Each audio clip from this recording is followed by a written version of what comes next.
Assalamualaikum warahmatullahi wabarakatuh. Kami di sini akan membahas tentang sistem teknik dokumentasi. Sebelumnya, perkenalkan dulu nama kelompok kami.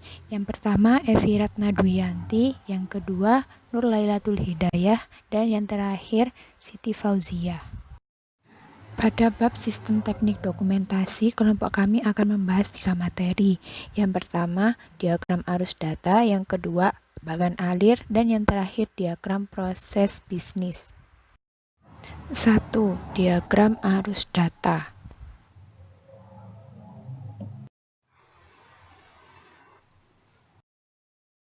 Simbol diagram arus data terdiri dari 4. Yang pertama, asal data dan tujuan data adalah entitas yang mengirim atau menerima data yang digunakan atau dihasilkan oleh sistem. Yang kedua, proses transformasi data terjadi apabila data melewati antara penyimpanan data dan sumber atau tujuan. Yang ketiga adalah arus data, perpindahan data di antara proses, penyimpanan, sumber, dan tujuan. Yang terakhir, penyimpanan data adalah tempat data tersimpan. Ini adalah contoh bagan dari arus data. Diagram konteks adalah diagram arus data yang masih sangat umum, belum menggambarkan arus data secara detail. Di bawah ini ada contoh diagram konteks untuk pemrosesan pengkajian. Selanjutnya, bagan alir. Fungsi dari bagan alir adalah untuk menjelaskan dan mencatat cara proses bisnis yang dilakukan dan cara dokumen mengalir melalui organisasi secara jelas, ringkas, dan logis. Simbol bagan alir terdiri dari yang pertama, simbol input atau output. Yang pertama ada dokumen. Dokumen atau laporan elektronik atau kertas. Yang kedua, berbagai salinan dokumen kertas. Diilustrasikan dengan melebihi simbol dokumen dan mencetak nomor dokumen pada muka dokumen di sudut kanan atas. Yang ketiga, output elektronik. Informasi ditampilkan oleh alat output elektronik seperti terminal, monitor, atau layar. Yang keempat, entry data elektronik. Alat entry data elektronik seperti komputer, terminal, tablet, atau telepon. Yang kelima, alat input dan alat output. Entry data elektronik dan simbol output digunakan bersama untuk menunjukkan alat yang digunakan untuk keduanya. Simbol pemrosesan. Yang pertama, pemrosesan komputer. Fungsi pemrosesan yang dilakukan oleh komputer biasanya menghasilkan perubahan dalam data atau informasi. Yang kedua, operasi manual. Operasi pemrosesan yang dilakukan secara manual. Yang ketiga, simbol penyimpanan. Yang pertama, ada database. Data yang disimpan secara elektronik dalam database. Yang kedua, pita magnetis. Data yang disimpan dalam pita magnetis. Pita yang merupakan media penyimpanan backup yang populer. Yang ketiga, ada file dokumen kertas. File dokumen kertas, huruf mengindikasikan file urutan pemesanan. N sama dengan secara numerik, A sama dengan secara alfabet, dan D sama dengan secara tanggal. Yang keempat, jurnal, yaitu mewakili jurnal akuntansi. Yang keempat, simbol arus dan lain-lain. Yang pertama, arus dokumen atau pemrosesan, yaitu mengarahkan arus pemrosesan atau dokumen, arus normal ke bawah dan ke kanan. Yang kedua, hubungan komunikasi, yaitu transmisi data dari satu lokasi geografis ke lokasi lainnya via garis komunikasi.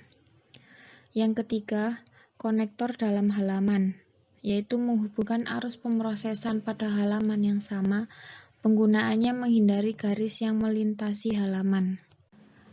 Yang keempat, konektor luar halaman, yaitu entry dari atau keluar ke halaman lain. Yang kelima, terminal, awal akhir atau titik interupsi dalam proses juga digunakan untuk mengindikasikan pihak luar. Yang keenam, keputusan. Langkah pembuatan keputusan. Dan yang ketujuh, anotasi atau catatan tambahan. Penambahan komentar deskripsi atau catatan penjelasan sebagai klarifikasi. Jenis bagan alir. A. Bagan alir dokumen. Berfungsi untuk menelusuri dokumen dari awal sampai akhir dalam organisasi sesuai dengan area tanggung jawab suatu transaksi. Jenis khusus bagan alir disebut bagan alir pengendalian internal, yang digunakan untuk mengevaluasi kecakupan pengendalian intern seperti pemisahan fungsi dan pengecekan independen. Bagan tersebut digunakan untuk mengidentifikasi kelemahan atau inefisiensi sistem seperti arus komunikasi yang tidak memadai, pemisahan tugas yang tidak memadai, kompleksitas yang tidak dibutuhkan pada arus dokumen, dan lain-lain. Berikut di sebelah kanan merupakan contoh dari bagan alir dokumen.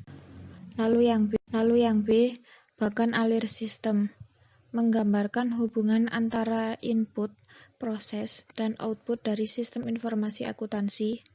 Bagan alir berawal dari pemasukan data ke dalam sistem, dan setiap data dimasukkan ke dalam sistem, lalu data yang diproses disajikan dalam bentuk output atau laporan, sehingga menghasilkan informasi yang baru. Berikut di sebelah kanan merupakan contoh dari bagan alir sistem.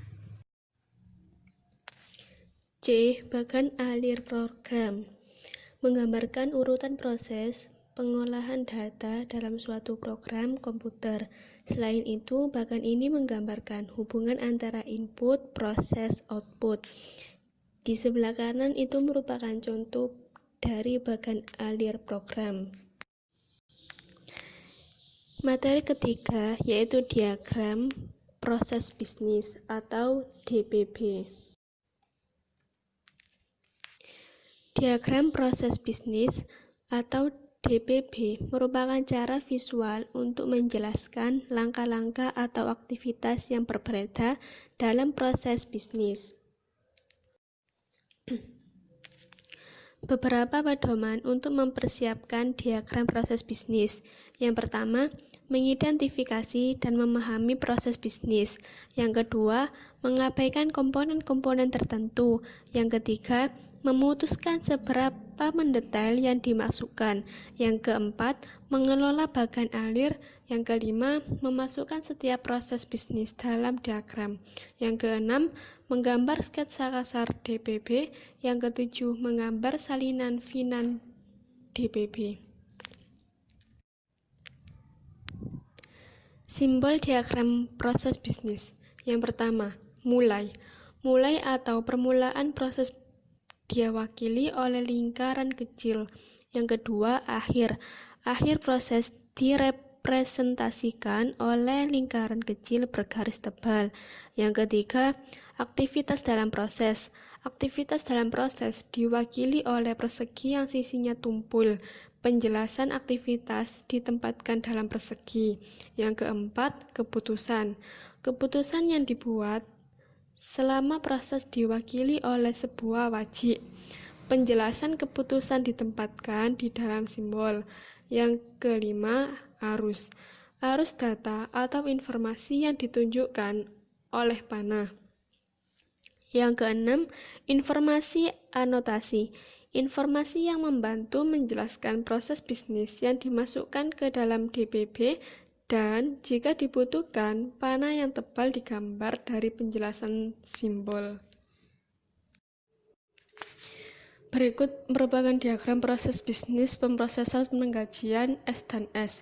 Yang pertama yaitu karyawan baru. Aktivitas yang dilakukan oleh karyawan baru yaitu melengkapi formulir karyawan baru.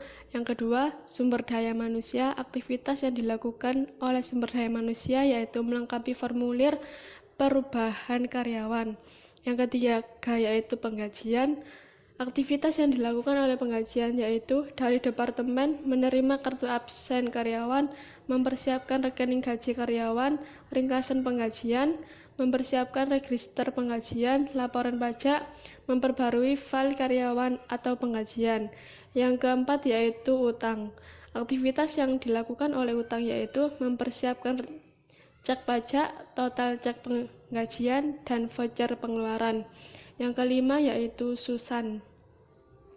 Aktivitas yang dilakukan oleh Susan yaitu menyetujui dan menandatangani cek gaji, cek pajak, dan cek penggajian, mengeluarkan cek dan laporan kepada karyawan bank dan pemerintah, menentukan voucher pengeluaran kas. Yang keenam, action. Aktivitas yang dilakukan oleh action yaitu memperbarui buku besar, membatalkan voucher jurnal. Terima kasih. Wassalamualaikum warahmatullahi wabarakatuh.